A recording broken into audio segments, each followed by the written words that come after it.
తెల్లనివన్నీ పాలు కాదు, నల్లనివన్నీ నీళ్లు కాదన్నట్టు వేడివేడిగా పొగలు కక్కే బిర్యానీని చూసి ఫ్రెష్ బిర్యానీ అనుకుంటే పప్పుల కాలేసినట్టేనోళ్ళా. అగో ఇదెక్కడి కథ అంటారా? అవు మరి, ఎవరికెరక మొన్న చేసిన బిర్యానీని ఫ్రిడ్జ్ జారల్లో దాచిపెట్టి ఆన్లైన్ ఆర్డర్ రాగానే వేడి చేసి పంపుతున్నారు కావచ్చు. ఆకలి రుచేరు కదన్నట్టు ఆవురావురమని మనం తింటున్నా కావచ్చు.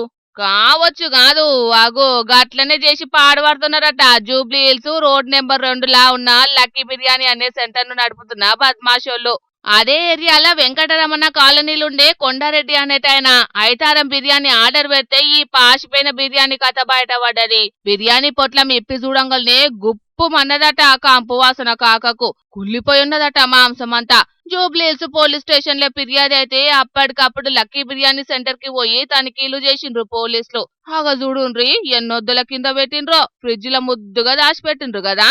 గివే పార్సళ్లను ఆర్డర్ వచ్చిన కొద్దీ వేడి చేసుకుంటా పంపుతున్నారట. 80 ప్యాకెట్ల దాకా దొరికినాయి. హోటల్ కూడా ఎంత శుభ్రంగా ఉన్నది చూడుర్రి. మళ్ళా ఎలుకలు బొద్దింకలు ఓ పక్క, కమ్మటి కంపు వాసన ఇంకో పక్క. గలీజ్ కు కేర్ ఆఫ్ అడ్రస్ ఏ పోన్రి. హోటల్ యజమాని ఇర్ఫాన్ అనేటోని ఇగ్రమటాగిది. తయారు చేసేది జీడిమెట్ల, అమ్మేది జూబ్లీహిల్స్. పాడు కాకుండా ఫ్రిడ్జ్, వేడివేడిగా అందించేటందుకు ఓవెన్ మిషన్. హాయ్ పాయ్ కేల్కతం, తిన్నోళ్ళ దుకాణం బంధు.